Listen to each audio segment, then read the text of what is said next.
Diren Kartal, thank you so much for joining me on the Beauty of Truth podcast. That's all right. I really appreciate you inviting me on. No, I appreciate you coming on. You're lucky I was in Dublin. Yeah, very lucky. The stars lucky. aligned for me for this one. They did.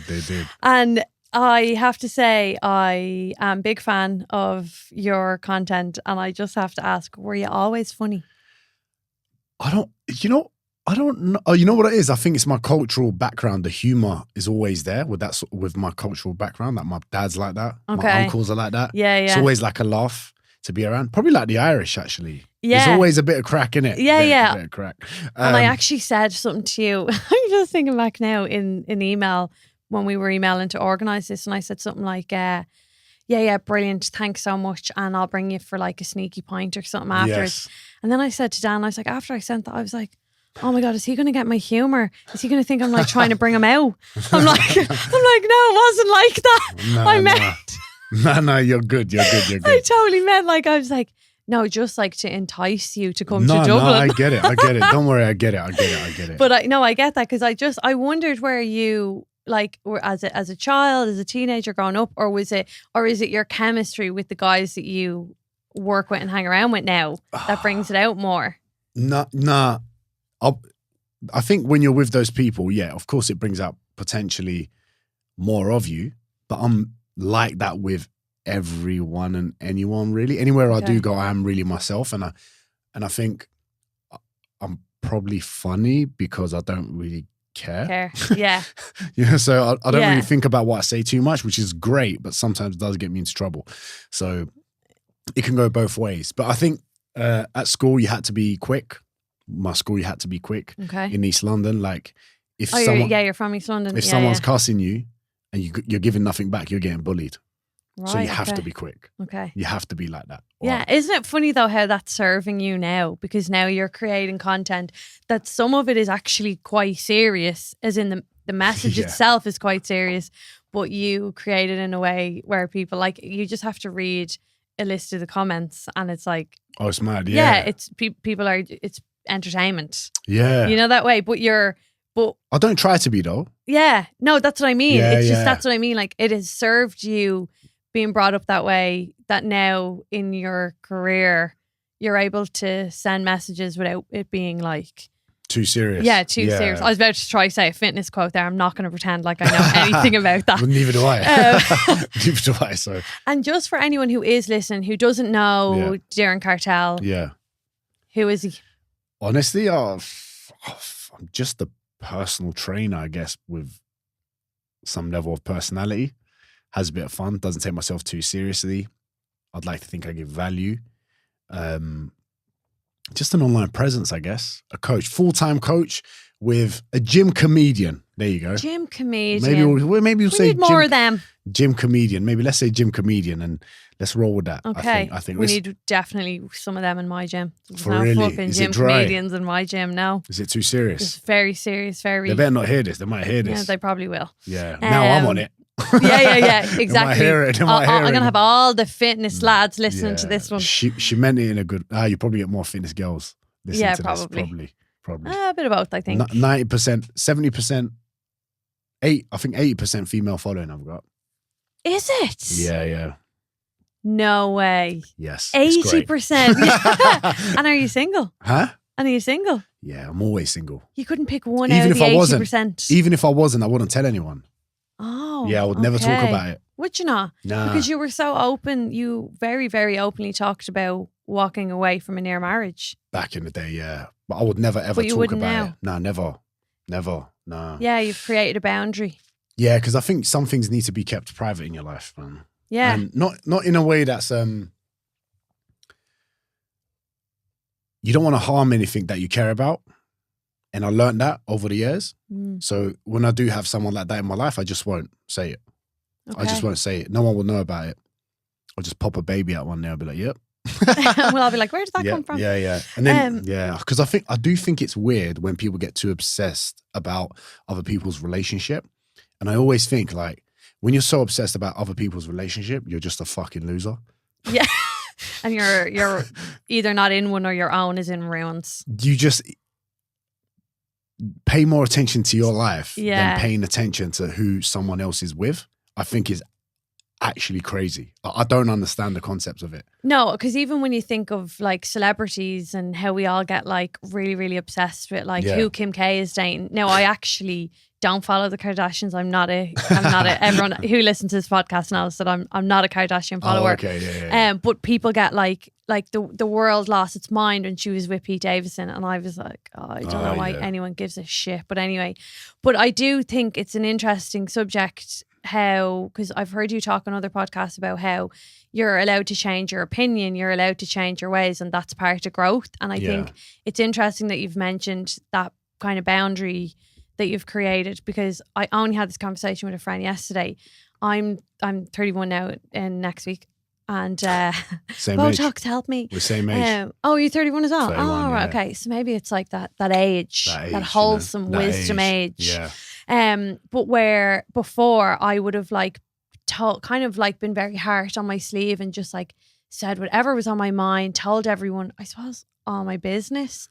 And over the last couple of years, and especially since my mum passed, and doing the podcast, and I've watched how people behave and learned more about, I suppose, people and communication. And that's actually a boundary that I now want to create for myself, like not giving too much. Yeah. I think that's really interesting. Would you agree with that? Yeah. I think you need to protect what you love. And I think you need to protect certain things about your life, because not people will see it as a weakness, but I guess it just gives people an opportunity. You don't want people knowing too much, because then you literally have nothing for yourself. Yeah. You know, and it's weird. Sometimes you'll chat to people. Like I could be out and talking to a girl, right?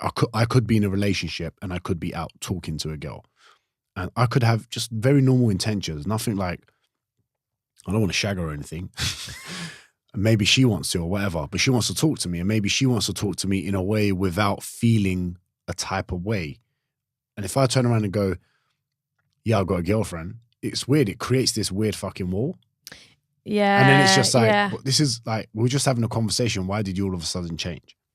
Yes. So I don't like that either. Yeah. You know, I'm smart enough to notice when people act weird, because some relationships, a lot of relationships, I guess, are not the happiest, and then they're forced to act a certain way because they haven't had those tough conversations with their partner.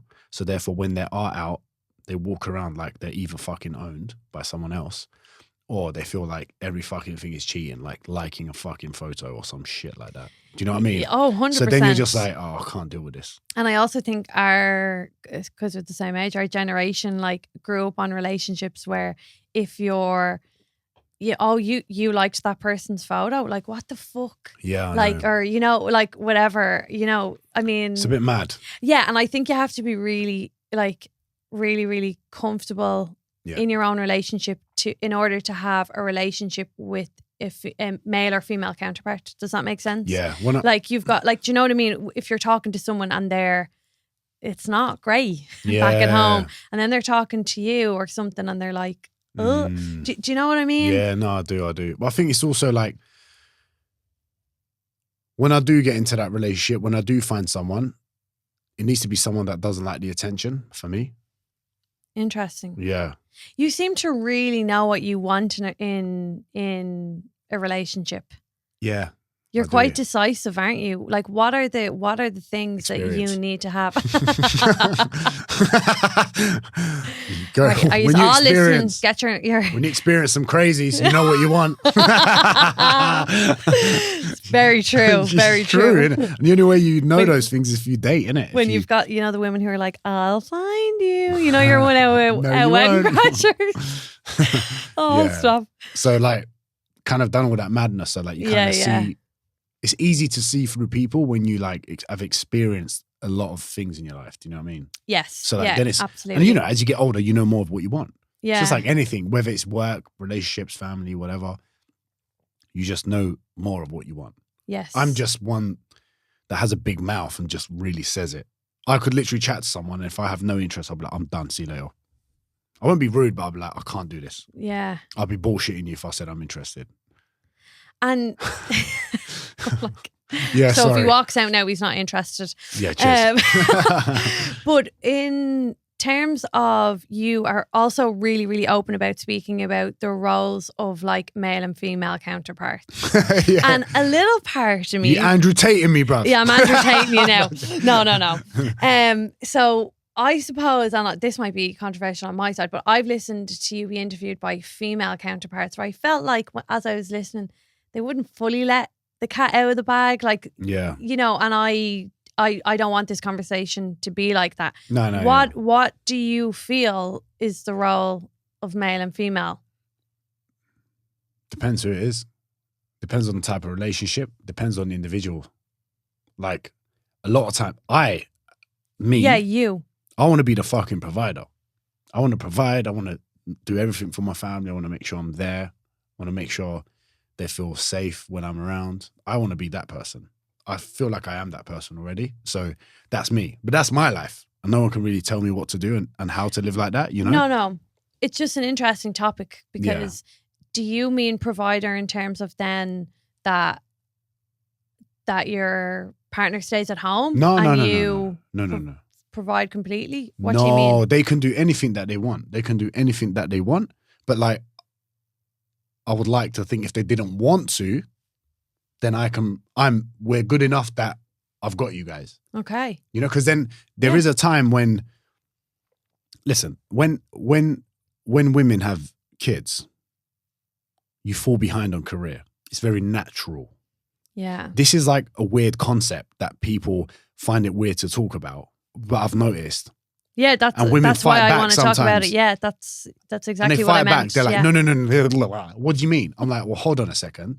If we were doing a fucking periodization of training and you had 9 months out and I carried on doing that training program for 9 fucking months, I'm going to be a lot stronger and a lot better at it. Yeah, facts. So you're competing with something that's quite very difficult. Yeah. Not taking away how good you are at what you do. But what I'm saying is there's going to be more times where you're stalled because there's going to be ups and downs, whether that's having a kid, whether that's your menstrual cycle. Yeah. Do you know what I mean? Yeah, guys are flatline. Yeah. We don't have that problem. But you could have a week of the month where you feel like fucking shit. You don't want to get out of bed. Yeah. I know that because I understand the female menstrual cycle. Yes. Yeah. You know? And I have that week since I turned 30. I have that week every month where I'm like, I'm giving up the podcast. I'm not going to make it as a makeup artist. I'm a shit mother. I've no energy. I don't want to cook. I don't want to clean. I don't want to go see anyone. It exists and it's really, really hard that you get that every single month. Exactly. And like, you're a mother, right? Yeah. You're trying to do a podcast. Yeah. Right? You have times of the month that you just mentioned where you just feel like shit. You're like, I can't do this, can't do that. Yeah. You're also a mother. You also run a business. Cool. Yeah. And that will slow those things down, right? Yeah. How are you supposed to compete with me with a podcast? How are you supposed to compete with my podcast? I'm flatline. Every week I'm good. No, I don't have a kid. Yeah. You've gotten it. You know what I mean? You have a male advantage over me. I have an advantage. I have a small advantage. I'm not saying... it's not possible. I'm not saying men dominate every industry. I'm not saying that. But what I'm saying is, in majority of the cases, unless you're like a huge fucking celebrity with a ton of cash, then it makes a huge difference. Which is why then when you get women with a ton of cash, they tend to be more picky with who they want. And then it's sometimes too late. Yeah. No. That's what I found. Yeah. From my experience. Yeah, because like I agree. When I was listening to when you were talking about this in the past, men do have an advantage. Like, so see, even now, like I'm at a point where I'm like, do I have another kid? But oh my God, I'm already struggling to do all of these things. And then to take, I don't know, 6 months out, 9 months, I don't, and you don't know because you don't know how your body's going to react. And I find it so strange that that some women, and I'll probably get, I don't know, bashed by other women for saying this now, but that women would find an argument in that. Yeah, I don't know. Because to me, I don't know, I'm very scientific, like, you know, it's the same. I also saw a TikTok that you did where you went out asking people about like gender. Yeah. I've asked a lot of shit that I've got a lot of shit for, I just find it quite interesting what people's opinions are. Yeah, I found that really interesting. How did you find that though? Difficult. No one told me anything. They can't answer it. Yeah, but do you think people are not answering it because everybody's really afraid? Yeah, 100%. Yeah, they're afraid of 100%. what side of the fence they need to 100%. fall. 100%. Yeah, because one guy you interviewed on your TikTok was a bit like, yeah, they can do what they want. Yeah. But I wasn't saying that. Yeah, I know, do you know what I mean? But I think Yeah. when it comes to male and female or gender fluid and the multiple genders that exist Which confuses me. Which confuses me also. Oh, no. I'm a bit, I suppose my own opinion of it is, because it's fair to say it on the podcast, is that I don't really care what you do. If you came in and you're like, I'm Diren the Marshmallow, I'd be like, cool for Legend. you. Legend. Love that name. You should take that and trademark that shit. Identify as a legend. Yeah. Yeah, like cool. That's fine. I don't really understand it, but I'll respect you enough to go with it. But I think when it comes to then this argument of male and female, and you work with a lot of females, I'm assuming. A lot. And what are the patterns you see in the fitness industry? Because this was really the basis of why I wanted you here to discuss this very aggressively. Yeah. Is because one, you work with lots of females. Two, your content is based on a lot of them, and then get backlash. It's just it's a bit of a minefield that I don't understand. Yeah. You know, I get you. I get what you're saying. I get what you're asking. I think one of the biggest problems in like the fitness industry, and maybe with male personal trainers compared to female personal trainers, and male personal trainers talking to female clients, is that I think a lot of men don't actually understand women very well, and they also lack good communication skills to get a certain message across in a way that they will understand at a certain time of the month, i.e. not just a certain time of the month, just knowing when to show empathy, knowing when to show tough love, and knowing when to just fucking listen. That is the biggest problem. And so because of that, it creates an element of stress for women that are trying to lose body fat and accomplish better things with their body. And they get frustrated because they can't communicate that with a lot of male personal trainers. I probably stand out from that because I feel like I have a good understanding of that.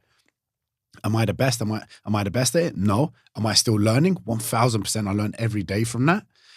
And do I fail sometimes and get things wrong? Yeah, of course. But like, I've got the courage to take action on something that I see and something that I believe in, that I'm either very accurate with or sometimes can get wrong and learn from it.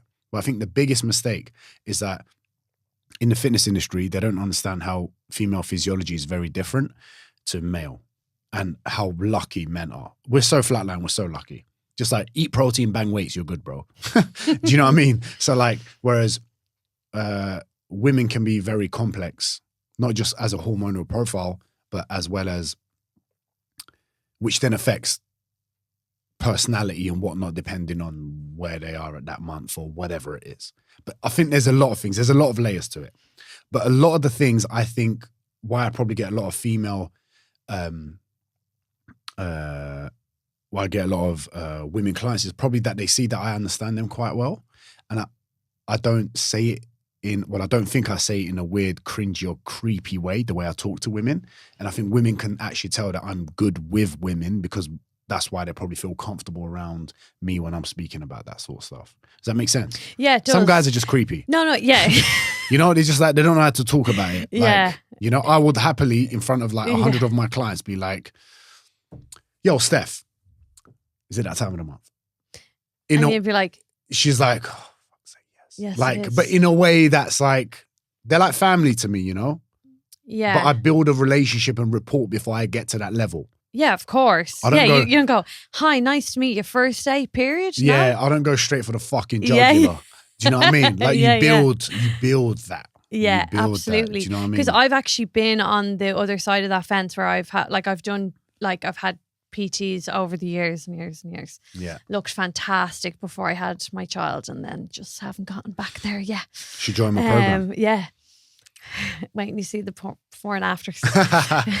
Stay tuned. But no, I have been on the side where like I was dealing with like having a sick mother, like just had a baby and having male coaches that were, and I'm going to say it, assholes. Yeah. Didn't understand. Didn't understand. Yeah. And it's only like, that's why I suppose why definitely people are drawn to that sort of content and that sort of training.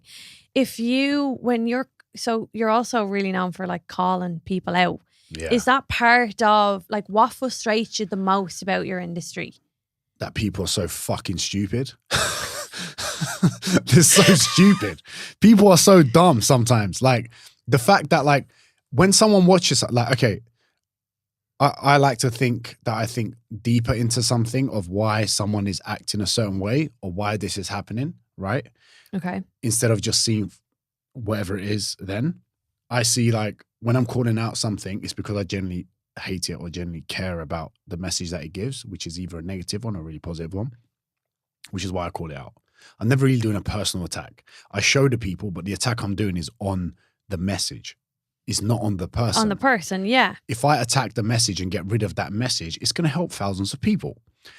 And someone will turn around and be like, you're bullying this person. I'm like, I'm not fucking bullying the person. I'm going for the message. And also, if that one person is upset, I don't really care because it's actually helping more people. So from a numbers perspective, I would think I'm doing a good job. Do you know what I mean? Yeah. So when I am calling that stuff, the frustration is that the influencers or individuals that I call out have lost sense of reality. They don't understand the struggles of normal people. I understand the struggles of normal people because my family are normal people. They're political refugees that come from nothing. I've seen struggle in my life. They've seen struggle in their life. They still see struggle in their life. So I see the problems. I'm connected to people and I talk to them. I know people that are paying for my program on their credit card because they really want help.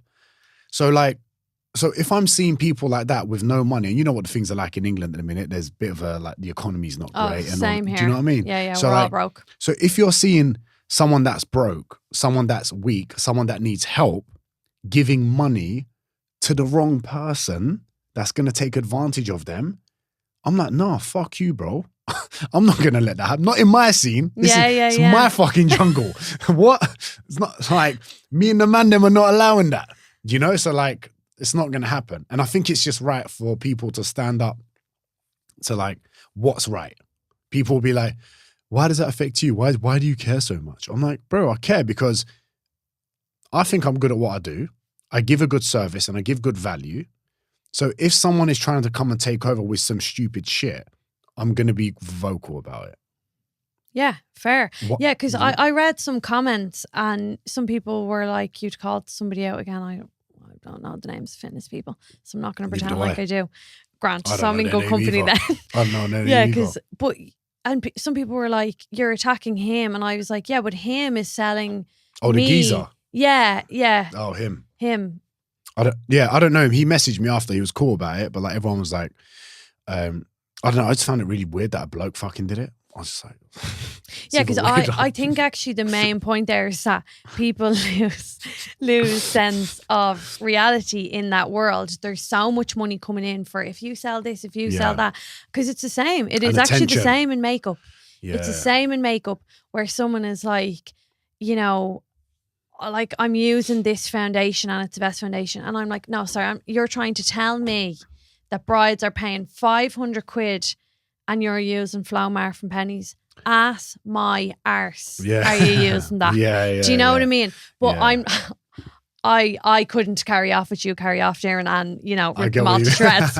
But it's so interesting when you like if there were things that you could change to make that stop happening, what would they be though? What would be the solution to that bullshit? The solution would be everyone being really like just themselves. Yeah. That's the problem. See, but the problem is money. Where's the money? Like, well, like as in that guy being, or you know, even wasn't Kim K. We'll bring it back to her again. I don't know why. Was some tea or something, some skinny tea, but it actually had an ingredient in it that was like really toxic or something like that. Yeah. And I'm like, but where there is money, people lose their morals and you know it's really bad. What do you think makes the ideal personal trainer? I think just being a good human. Like just be a good human. Like be a good human. understand what people's struggles are, show, actually listen instead of talking about yourself as a personal trainer, you know, because that happens a lot. You know, when you with PT, they're not talking about their weekend.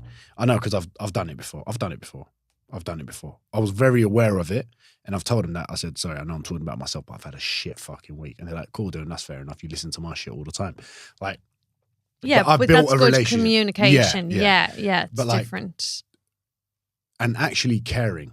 There's a whole thing about the fitness industry of like, oh yeah, I can start PT. It's £50 an hour, mate. Of course I'm going to do PT. That's why a lot of people go into it, because they think the money is mad. Same with makeup. Yeah, and they see, like, I guess what people like myself are doing now online and whatnot. So they think it's easy to go in. So they will do anything that they can to get to that level, you know, instead of actually learning the skill set, being, you know, just doing stuff with integrity, I guess. You know, I think the most requirement is just understanding people, because at the end of the day, if you don't understand people, you're not going to be able to coach, because you're coaching people. So if it's all fucking textbook shit, you're not talking to a book, mate.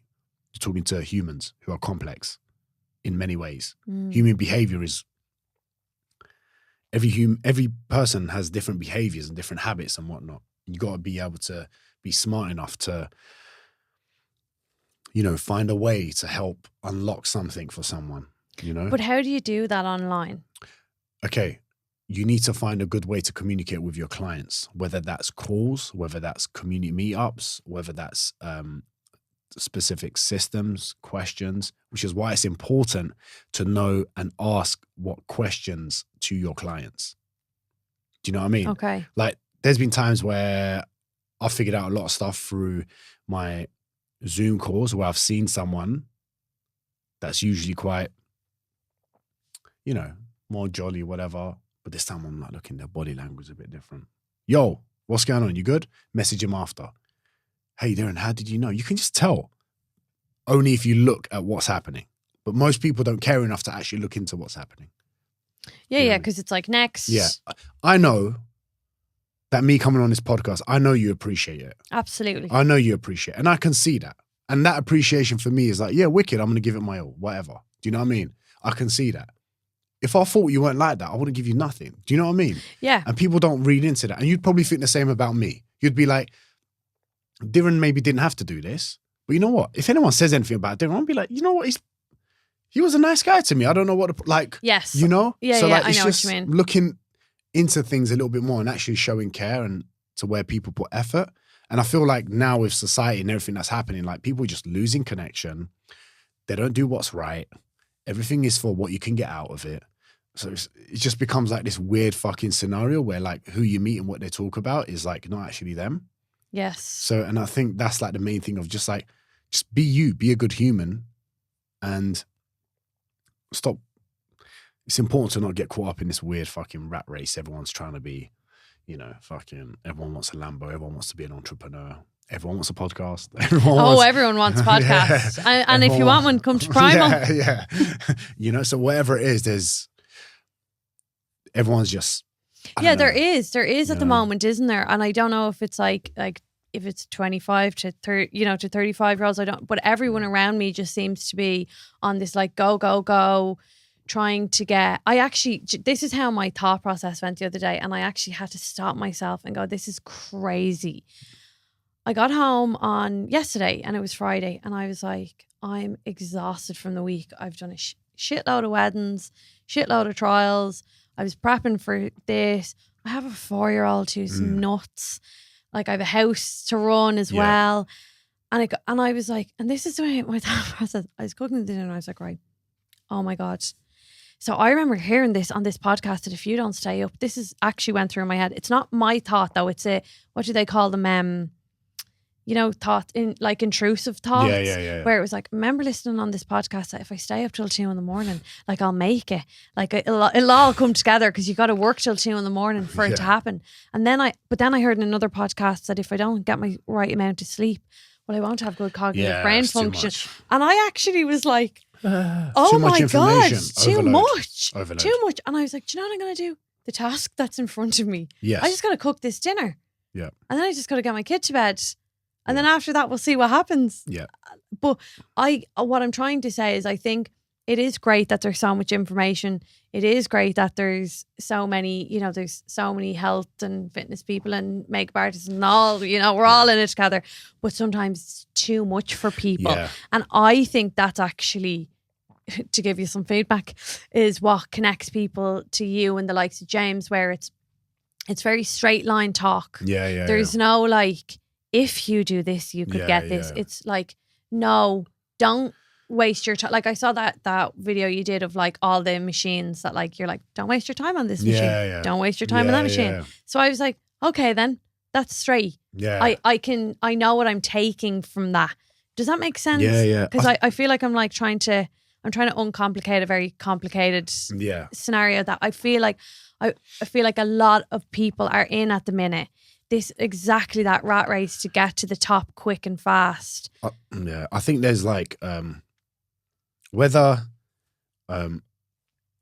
you're trying to achieve, you need to have focus.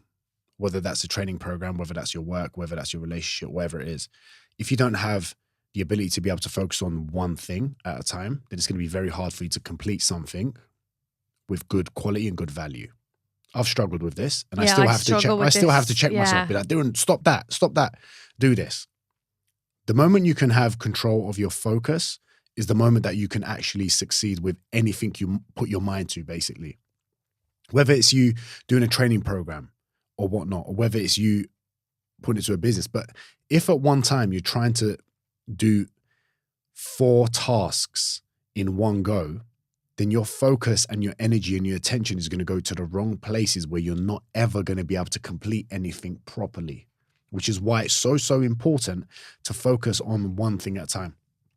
Last year, I had to recheck myself. I was like, what am I doing? Am I trying to get on TV? Am I trying to grow my fitness business? Am I trying to become a fucking YouTuber? Am I trying to become like a TikTok? What's going on? I was like, Diren, I was like, you're a fitness guy. You're known for fitness. You're known for being a good coach. Put your energy into that. So the last couple months, I've just put my energy into doing what I'm good at. And I'm just so much happier. Everything's better. My social media is growing again. My business is becoming better again. My focus is in the right places. People need to look at their goals. People need to do this when it comes to like goal setting, right? And people do not think about this at all. What makes you happy? Whatever makes you happy, you should set a goal around that. After you set a goal around that, you should look at the obstacles. Then after you identify the obstacles, you should make a plan to overcome those obstacles. And then set yourself a time limit to achieve certain things and hold yourself accountable to achieve whatever it is. It's that simple. And everything then goes back to what makes you happy. Yeah. Like, what makes you happy? Like, I do all this stuff so I can enjoy the things that make me happy. You know, it's not like, I want to help people. Yeah, of course I want to help people because I want to help people. It makes me feel good. Yeah. Oh, yes. It's a backhanded, selfish task. Yeah, exactly. Yeah. And it's just like, as long as it's the same with makeup. Like, I want you to feel amazing. But when you feel amazing, like the bride I had this morning, like she was buzzing. So I was like, I'm buzzing. And now I'm going to do a podcast. See you all later. Like, exactly, it put me in good humour, even though I'm up since like 4:30 or something. Yeah. But yeah, no, that's actually really, really good. Like a really good way of breaking it down because absolutely. I was like, I'm not going to talk because that's going to be a fantastic clip. But like literally, I always say this, like I had a friend who was kind of starting her own business and she's like starting from scratch. Whereas I kind of worked for a company and had my own business at the same time and then slowly went off. But I was like to her, get yourself a whiteboard. And she's like, and I'm sure Dan is sick of hearing me, but it was the best thing that ever happened to me because I got one. And whenever I get so we used to do tests. Sorry, I'm going off on a tangent here, but I feel like you'll be interested in this. And it's something you could probably do with clients if you're doing maybe B2B. We used to test people in Mac for their learning and communication styles. Nice. And it would change. So like you've always said on other podcasts as well, is that like opinions change, your point of view changes. So therefore those styles of how you learn and how you communicate change. But for my full 8 years in Mac, I was ideas and action. So an ideas person is like, you know, you're in the shower and you're like, oh my God, I'm going to be a millionaire because I'm going to do X, Y, Z. But the problem with the communication style being action is that you want to do it right now. Yeah. Like with no, oh, I don't know how much it's going to cost. Oh, and did you think about that? Yeah, no, that's me. So I've always been an ideas and action person. So what happens is for me is there's too many ideas. I want to do them all and I want to do them all right fucking now. And if they don't happen right now, I'm like, I'm a failure. I'm a fucking failure. Nothing. So then I have to train myself. At the beginning of this year, I was actually hiring someone to create something for me because I had this idea, and then I had to be like, stop. I had a good chat with my good friend Dan, and he brought me back to center, and I was like, no. And now I've relearned that about myself, is that you have to decide what is the ultimate goal and what's going to make you happy. And then what are the small things and the small wins that get you there? Yeah. Do you know that way? Because when you've got so many, and I often wonder for people who work in your realm, like as in even if they're not in fitness, like what is the ultimate goal? For me? Yeah. It's just freedom. Freedom from what? Everything. Money, time. Everything. Freedom. Everything I've do is for freedom. Whether it's financial freedom to go wherever I want, freedom to spend time with whoever I want, freedom to be able to have a family when I want, just freedom. Just like, because then when you're free and your mind has space to think, that's when amazing things happen. If you don't create space, then you're not going to ever be able to grow in any way. Okay. Do you know what I mean? So it's more purpose. And do you feel like you've got any of that freedom yet? I've got a certain amount of freedom for sure. First it was figure out what I want to do. Then I was stuck on the gym floor. How do I get out being stuck on the gym floor? More freedom. Then more freedom. And now figuring out even more freedom. Like, I want to be able to walk away from my business for a whole month and not worry the team do everything. That's the goal. Yeah, for now.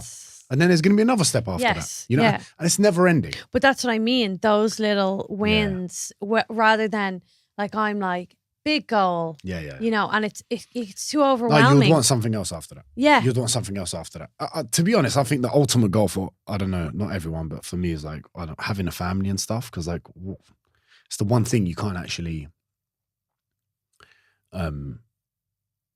you're always on job, innit, when you got a kid, right? Always. And I think it's a good thing, you know. Everyone will be like, what's your purpose in life? I don't know. I'm like, breed, innit? I think let's breed and then leave offsprings, you know. Then what else are we here for? We're tiny, a little more influencer PTs running amok. No, you know what I mean? We're just like fucking this tiny little thing in the whole fucking universe, and everyone's so worried about what they need to achieve. Like, of course I want to achieve stuff, but like, what's really important?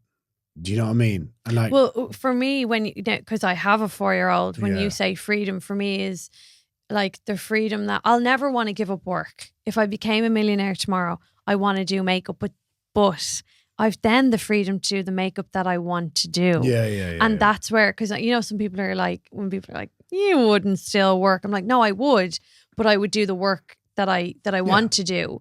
But I think be free to make your own choices with what you want. Absolutely. Yeah.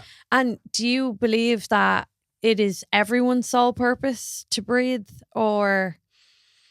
I think it is I think it is, but I don't think they admit it. Do you think so? Yeah, I do. People can be like, you can't tell me. Not everyone wants kids. Everyone that has told me that always end up having fucking kids. Really? Yeah. Siobhan's one of them. Siobhan O'Hagan. I said, you say that, but watch when you have a kid. She's having a kid. Yeah. I do know people who have decided to not have children. Yeah. And are past the age of being able to. And I meet a lot of women that I would do bridal work on. Yeah. Now, circumstances for what? I just want to say something so say bad. It. Everyone wants, I don't want kids, I don't want family, watch when you're 80 and you're fucking alone in your house and you don't have a grandkids coming to see you. That's when you'll die quicker. Do you really believe that? 1000%. People die from being lonely. Well, what do you think? Your friends are going to come look after you when you're 80, when they've got their own family and grandkids coming to see them? I don't care about you. Like, it's mad to me that where people think like, when you're old and you're lonely, who's going to come look after you? Do you know what I mean? I mean, like it is a hard sell there because it's a hard point to argue with. It is a hard point to And argue if you pay with, for someone but- to come look after you, they're not going to care like family. No, of course Yeah. not. No, because nobody cares like family. But the thing is that possibly people who decide that they don't want children have thought about that, and it's not a problem to them. Oh, then that's fine. You know, like, I mean, I'm going to agree though, very, very, very small percentage of the world. Yeah. You know, and then there are the people who like actually physically can't conceive. Oh, yeah. That, you know, like that's, I don't, I think people should have it for those people. Yeah, yeah. Legit. They should for those people because they would kill for an opportunity to have a kid. Yeah, you yeah. know? Oh, I absolutely. Like, I had someone on the podcast here, a really good friend of mine, Yeah. and she went through the mill. She actually had like a pregnancy gave her basically a cancer, Oh, and she was fuck. like, "I'm going again." Oh, sick. And no, she has a gorgeous There little you boy go. now. But yeah, no, absolutely. Yeah. But it's interesting. And when like you're 31 now, Yeah. do you feel the pressure? Nah, I've never feel pressure. I think there's more pressure for women, though. I was just about to say. Because you got a clock. Yeah. I don't really have a clock. Oh, you clearly don't. Robert De Niro at 79 just had his 11th child or something 2 days ago. My guy. Or this, yeah. I was like, oh my God. Yeah. So like, Yeah. I mean, But yeah. do you get that from women then that you coach and that you're around, that we feel the pressure because there's There's a lot of women that I coach that want to be healthy to be able to get conceive, pregnant. yeah. So like, there's a lot of that. There is a lot of that. Because I think if you were a female sitting across from me at 31, not from me, but people would be like, If I was 31, like- I'd definitely be pregnant already. If I was a female, I'd definitely have 4 kids. Probably. you might, you just don't know. Maybe. A few little Darrens running around. Somewhere in Bali. Yeah. Oh my God, that worries me. Scott says that to me about South Africa all the time because he spent like a lot of time. Well, he spent a summer and he's like, I'm telling you now, there's a few Scott Cashins running around South Africa. I'm like, once they don't come knocking on my door. Yeah. But I think that it's fair to say that women, because we biologically You've are got a on, clock. yeah, we've got a clock. Yeah. But how unfair is that? That, like, I know. Don't know. Sorry. Well, like, you don't have to be sorry, but Yeah. like, it is so unfair that, Oh, it's a great thing. you know, that you can just be like, I want to have a family. Whereas if I was 31, I hadn't had Avery yet. I'd be I'll like, tell you what's not smart though, is that I think sometimes people get really carried away of what they need to achieve in life and then they realize that really late. And then it becomes a struggle for women, you know? yeah. You know, because I think that's the hard thing. I think women should think about that at an earlier age. Having children. Just think about it. Think I'm not about saying it, do yeah. it. Think about it. Yeah. Which is what I would recommend. Again, who the fuck am I? Doesn't matter. But if you're really offended by that, it's probably because you agree with it. He's like, with really good experience, I say that. Yeah, nah.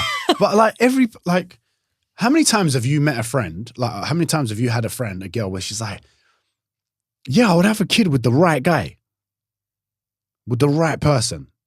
Like, Yeah. they want one with the right person. You just got to find that person. Yeah. If that is what you really want. Do you know what I mean? Yeah. And I feel like people don't. And then the problem becomes where people get too picky and then it's too late. What do you mean too picky though? People get too picky. They get too picky with who they You're want. going to have to elaborate. Everyone wants a fucking 10. Right? Yeah, fair. Yeah. Unless you're a 10, don't ask for one.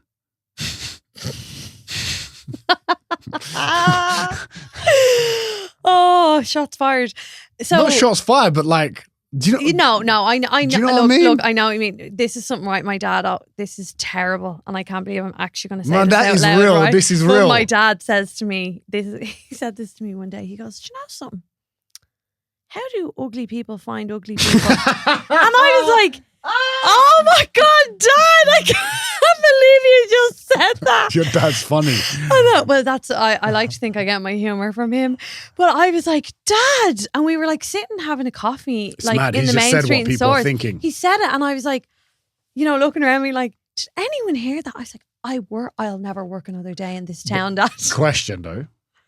Ugly doesn't mean physical appearance. No. Right. No. Just to confirm that before anyone chats shit.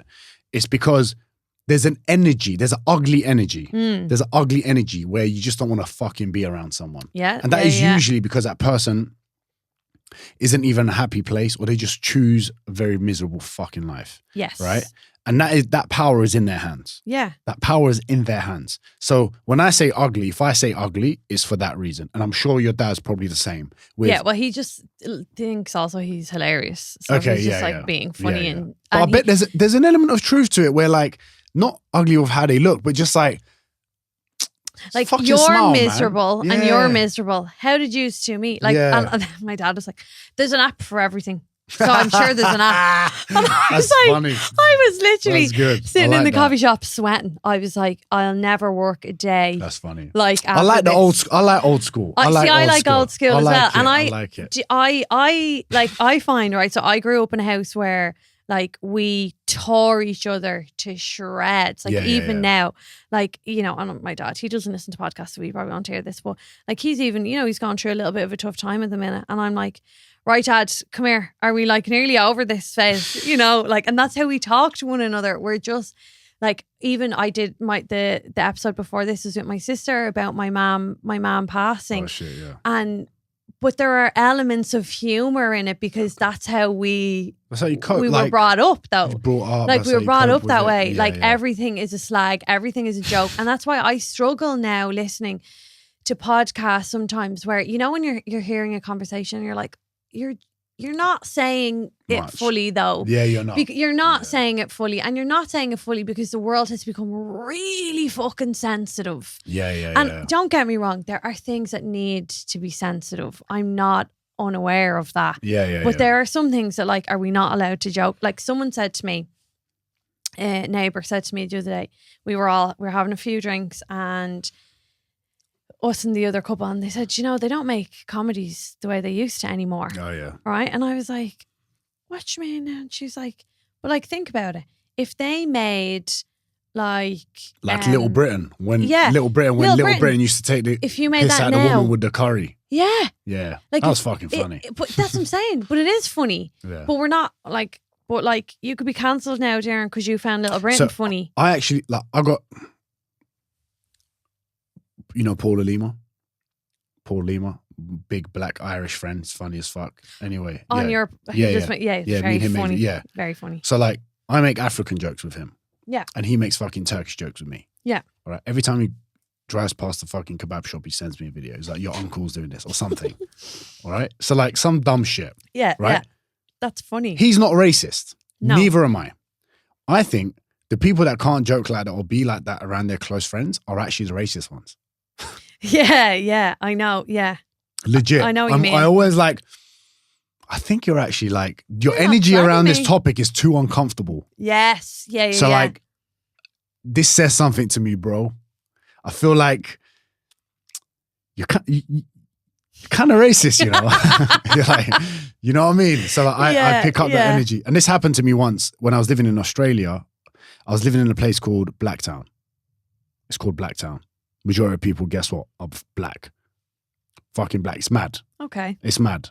It was Never mad. heard of it. Yeah. And I was just like, wow, Australia's like racist without even knowing. Yeah.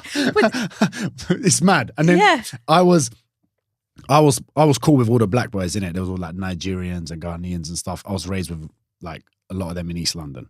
I know how to chat to like most people, but especially like if they're ethnic, it's even, because I'm Turkish, innit? So I was raised in a part of London where it's just Turkish, black, Asian, whatever, right? So I will talk to them like very, very casual, make jokes, whatever. They'll do the same, blah, blah. And I'm serving someone once at the till. I was working in Foot Locker in Australia when I was traveling years ago. And this woman goes, that guy served me over there because I have to put their sales number in. Yeah. She was like, got to serve that. I said, oh, the black guy. I did it on purpose, innit? And my friend knows. Yeah. Oh, the black guy, yeah. That one I did it like that. She's like, no, mate. No. You can't say that. You can't say that. I was like, oh, why? He knows he's black. He knows he's black. Yeah. I was like, yo, you know you're black, yeah? He's like, I'd say she yo, wanted dude. to die. Yeah. And she's like, oh my God, what are you doing? And I'm like, it's all good. She was like, no, you can't say she that. actually wanted to die. Yeah, she did nearly die. Yeah. She was like, you can't actually say that. I was like, I actually can. Because I'm not actually racist. Like, I'm not saying you should be slurring out those words. Please don't fucking understand what the fuck I'm saying. But what I'm saying is that someone with that energy, I just knew she was a fucking racist. I knew it. I don't even know how. I just knew it. She was so uncomfortable when I said the word black. It was like... Yeah, like she was like froze. She was froze. You don't say that word. Because I was like, she actually doesn't like black people. Like, I was like... But yeah, and to go back to the point of like things being too sensitive, like that's banter between friends. It doesn't make you, him, her, well, maybe her in that situation racist. But like, I just feel like sometimes now it's so like we can't even have a joke. Yeah. And I just come from a background where like you just like my dad's best friend, Peter, has like, you know, like kind of like a Mexican style mustache. Okay, yeah. Like we call him Pedro. Oh yeah. Like, but I'm not racist to Mexicans. Yeah. It's just a joke. Yeah, I get what you mean. Do you know what I mean? Yeah, like it's just funny. But I think like doing those jokes are fine, but like there's an element of respect, right? Absolutely. And the element of respect is like, I've just met you today. Yeah. I wouldn't joke with you too much until I get to know you. Until like I'll joke with you, but there's a level of banter that I would go to. I could banter with my very close mates to a certain level. And there's been times where, and I've got to be careful, like those jokes I would make with Paul Alima or he would make with me, it's in a very secure environment. If I now make that joke in front of someone that doesn't really know him well or know me very well, it makes that individual think that they can joke like that with them, but they can't. Yes. Do you get what I mean? Yes. Yeah.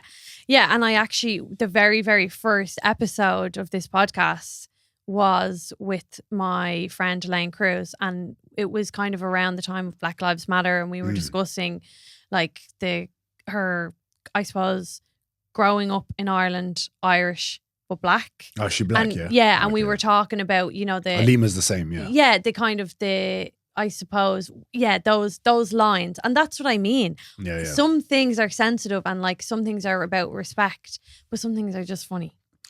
Yeah. Like, it's just got to be careful. Yeah. There's a line. There's a line. I Don't agree. be a dickhead. Do you know what I mean? Like, if I've just met you, don't make a Turkish joke.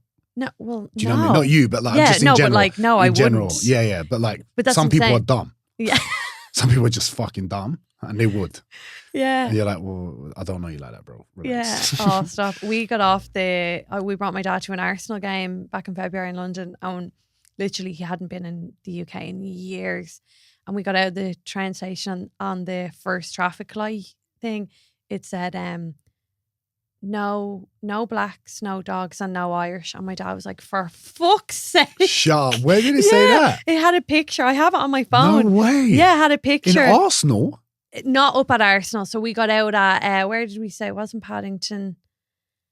Oh, where did we stay? Yeah, I swear to God. Yeah, it was a big sticker on the thing. That is but it mad was like, in London. Like, yeah. Dude, that is mad. Yeah, it was up by, shit. I have a picture. I'll get it and I'll send it to you for proof. But like again, like we weren't like, oh my goodness, they want the Irish out. We were like, it was funny. Yeah.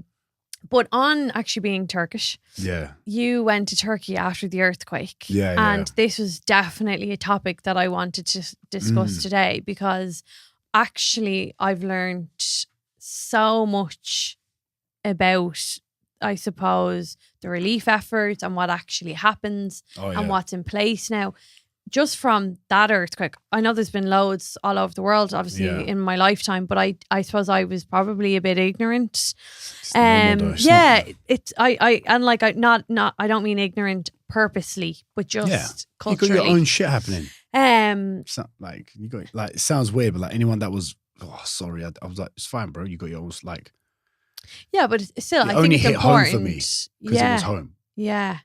Because it was really close to where your dad is from. No, he's from there, yeah. He's from there. Yeah, my parents are there now. Our house that we have near there is cracked. Yeah. So that's how big the earthquake was. Fucking mental. I felt loads when I was there. small ones. Little tremors. Yeah, crazy. Oh my You God. can hear it like crazy. Oh my God. Yeah, it's mad. Do you know that we actually had one up in Donegal, like the north of Ireland? A Really? really, really, really teeny tiny one last week. You felt it? No, I didn't feel it. Yeah. I'm down here. But I have family up there and they did. Really? Yeah. Very, very slight. But like, I was like, that's mental. So Sorry. imagine.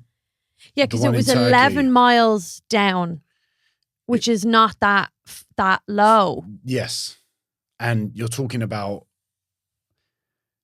I think it was 7 point. You're talking like. Yeah. Like fucking mental. Like yeah. 11,000 apartments or something gone down, or 22,000, something crazy like that. Yeah, I think it's something more 22,000, and it went on for 11 minutes, which was, I was reading about it, was like crazy, really crazy, because it could go on for like.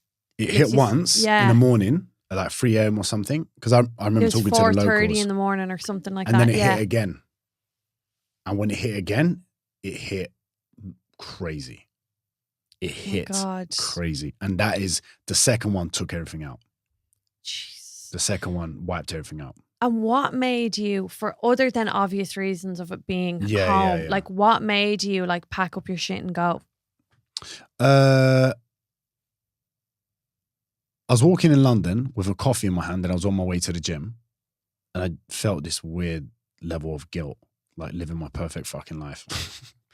And there's like people suffering. And I had the power of showing it to hundreds of thousands of people on my social media. So I was like, I'm going to go and do that and raise awareness about it. Okay. Yeah, that was the main thing. And then when I got there, it was like, it's crazy. I saw a lot of dead bodies. Did you? Loads. I saw families putting their families in boots and taking them to their village. Oh my goodness. Yeah. Fucking crazy. We're so far removed from that sort of thing in Ireland and the UK, aren't we? Like, it's fucking mental. So far removed. I'll see if I can show you something. Not a body, not a body like that, but like, let me see if I can show you something. Wait, give me 1 sec. Yeah. Yeah, it's absolutely like some of the stuff there was like, it was freezing as well. That was the other thing. There was like inches of snow, because I actually listened to, The Guardian, like the newspaper. They have a podcast, and I listened to their podcast just to get an update. And I know the numbers are not correct, because in Turkey you don't register the way you do in the UK. No, there's loads of refugees. Yeah, there's Syrian refugees, Iraqi, Iranian. Like, look at the back of that van, right? Okay, can you point to the? I don't know if they can focus on it, but like, that's a car. Me and my dad are driving. We're driving to one of the villages, local villages. And we were driving there. And I was like, but there's more pictures. There's loads of stuff there. There's loads of stuff. I've got loads of videos and stuff. But we're driving. And I was like, they've got that boot open and there's bare cars following them. And I'm behind the car. And I'm like, Dad, they're all bodies. So like, those bags are all bodies. They're all bodies that family members are taking back. Oh my God. And we were like, rocked. And was that on your first trip? Yeah. That was the first trip. And then like everywhere was like pretty much destroyed. And then when we got there, I was just like, it broke me when I saw the kids. Sounds fucked. Old people, they're done. Old people, their lives, they're going to be in a tent for a year. They'll have a home in a few years or whatever. They're done. But the kids, their life will slow down. And those few years is very important for kids, right? Yeah. So formative, therefore, yeah. So when I saw that, I was like, we got to do something. So what does it look like on the ground now in terms of relief effort? Where are those kids going? Oh, so a lot of these charities are fucking bullshit, by the way. It's all like I'm very skeptical of charities in general. Yeah, same. That's why I was like, I'm not giving my money anywhere. I'm not driving the audience anywhere. By the way, when I got a lot of attention on it, the charities were hitting me up like fucking agents. Mental. What? Yeah. Because they saw money. Yeah, because didn't you raise like 100,000 in 2 days or something? Over 100K, in like 2 days, like 120 now or something like that. But like, I gave to it just. Oh, legend. Appreciate you. that money's not touched yet. It can't be until things are planned in Turkey. Okay. The problem is you can't get anything built. I want to build something for the kids, and the money's going to go towards the kids. Okay, amazing. But you yes, can't you just got to actually sit on it for a while. You can't do anything with that money right now because they're still setting plans for the cities. Yeah, because they're planning on moving like a They're city moving cities. out of a city. So you can't build anything because Oh my God. They'll be like, well, no. But that's years. Years. So where do these kids and families go then? Well, one of the biggest issues is that human trafficking. Already kids were missing. That's the biggest scare. Oh no, please, Diren. Yeah. Oh my God. And there's also like organ mafia. You know about that? No. Yeah, they kidnap kids and sell their organs in the black market. Yeah. And that's happening now in Turkey due to the earthquake. It was happening, yeah. Because there was one charity. If I do anything with one charity, it'll be with my guy Adam. He's from Australia. His charity name is what was his charity name? He's a fucking ledge. He was there, linked up with him. We were just giving out a load of stuff for women and kids. Because it's weird, like stuff like talking about pads and that sort of stuff and those sort of essentials for women in Turkey is a bit of a topic where women won't feel comfortable talking about with strange men. Fair. So we just made like 100 bags and gave it all out to like 100 families of like pads, cleaning essential stuff. Yeah. Essential stuff. God, because like when something like that happens, you don't even think of those essential things. You know, just like day to day. Oh my God. That you no longer have. Oh, you don't think you're talking about like water, like water. Yeah. like we always have access to water. Yeah. They do not. Do you know what I mean? So it's like it's absolutely mental. And can you explain to people about the Turkish earthquake tax? Because I didn't know about this. Yeah. Can you explain that? Yeah. So with buildings, they get taxed earthquake tax to be able to make sure they're earthquake proof, as well as if something happens, emergency happens, that the government make sure everything's sorted, i.e. tents, food, all of that stuff, everything, all of that stuff. And do the Turkish people pay that tax, like, as in, is it a one-off? Or No, is it like, it's paid. It's paid. It's just like, paid. It depends, I think. I think it depends where you are. Okay. I think it depends on what building you have, if it's bought out, if it's rental, I'm not sure. There's but there's a tax. So listen to how fucked up this is. Okay. This is why some of these charities are so stupid, because they're not on ground, that they don't know anything about the government and the culture. Talking about the big charities. What are big charities called? Like Red Cross. Yeah, all those lot. Yeah. All that whole lot. They don't really know what, they were hitting me up like a motherfucker. And then they were hitting me like up. for you to give them the money. They were hitting me up going, hey, so they messaged me. One of them messaged me and I was like, someone from Sky News referred me going, Diren's doing a lot of good work and blah, blah, blah. Would you guys, they messaged me and Red Cross was like, yep. If you want to share this link and we'll be happy to blah, blah, blah. And I was like, who the fuck are you talking to? Like, they're like, yeah, you can take this link sort of thing. And then I said, okay, cool. I'll take my 100K somewhere else then. They were like, oh shit. Oh yeah. Sorry. They thought you just they've got a couple of €100. They've got an influencer marketing team. They've got an influencer person that deals with influencers with charities. Wow. Mad. So like any influencers or like Ekin-Su and all of them shit on fucking Love Island, I was like, oh, don't do that. Don't give your money. Don't advertise Red Cross, because the guy that was helping me, Adam, I need to find that charity name. I'll give it to you after. Yeah, and I can put it in the show notes. I don't want to get it wrong. Yeah, because he's a fucking legend and he spent his own time and he's very successful with his private business. And he's famous in Australia because he went and found, he was working as a secret officer back in the day, secret security, deal with children kidnapping. Oh, right. Okay. So he has a team of like security guards that only deal with kidnappings. Wow. So he makes enough money to be able to fund his charity as well as has time. So he's a fucking G. Wow, yeah. If I did anything with that, it would be him. It'd be him. And so the people pay the government for they pay tax to the government for earthquake, which means they have to tents, everything's already paid for. Dumb charities that don't know how shit is run in places like Turkey, because Turkey can be very corrupt. Those sort of countries can be very corrupt. Charities want to buy tents to help people, they're going and buying them from the government, which has already been paid by tax. So government's making double the cash, and the charities' monies are not going to people. They're going straight back to the government. So they're doubling up. They're doubling up cash. Right, okay. Fuck's sake. And all these big charities are going there, putting like a fucking poster on a tent, like, hey, Red Cross is here too. Snap, snap, snap, photo.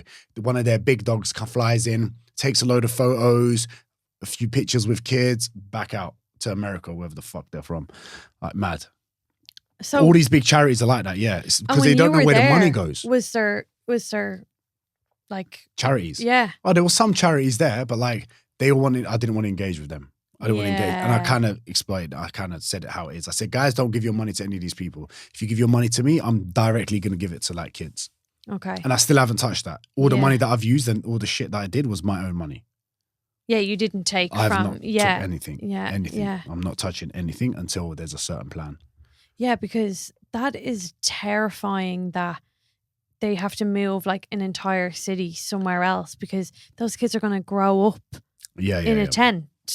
I'm assuming that's bought by the government and then bought by Red Cross and bought like... Here's the fucked up thing. When I was there, it was winter. A lot of bodies, thousands of dead people. So whatever the numbers you guys were seeing on TV is, it's not real. It's triple that, way more, maybe 10 times that, maybe. Because the biggest earthquake in Turkey before that, right, was 1939, and that killed 32,000 people. Yeah, exactly. So you do the maths. Yeah, you should have seen the apartments. I'm talking, it's crazy. It felt like a movie scene. Yeah, like not real. Yeah, hard to absorb. I don't think I've processed it yet. No, you might need a bit of therapy. Yeah, but like it's actually crazy when you really think about it. Yeah, and it was winter. Everything was fresh. I was there within like 35, 40 hours or something. So the second time I went, it was warmer. Okay. So when you go back into the city, I know what you're going to say. The bodies started to smell. Mad. The big cities started to smell. I know you're going to say that. Mad. So when you're... because what's the efforts to...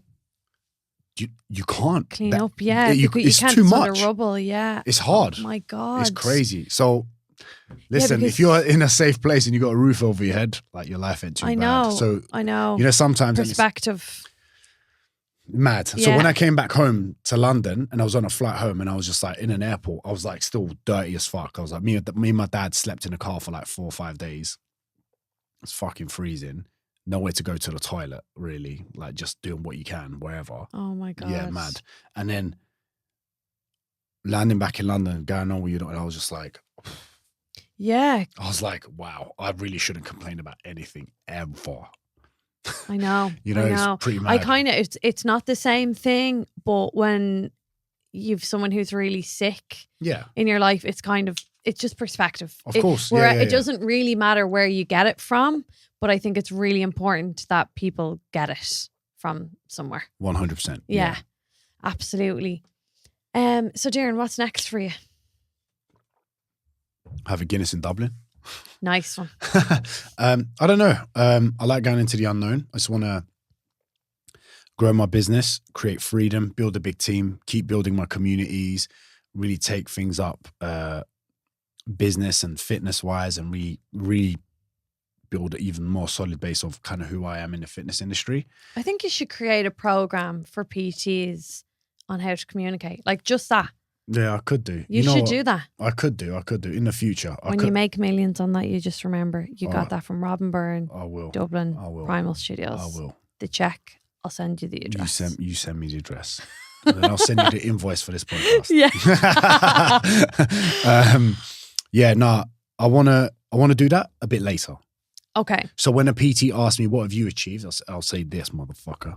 Yes. I can do that now. I can do that now if I want. Yeah, but the time's not right. I want to fully fulfill what I want to achieve. Yes. And then I can do that comfortably. Yes. Very good. Very good. Well, Diren, enjoy your Guinness in Dublin tonight. Thank you. You better drop me off to the hotel, I ain't got. I will. Thank you. I will. And I didn't mean that in a weird way, by the way. Sneaky pint afterwards. That's 2018, Diren. And 19 and 2020, 21. Oh, stop. It's done now. No, but thank you so much. And I will give you a lift back to the hotel. Legend. I need to pee, so I'm going to run. Thank you guys for listening. Peace. Thanks.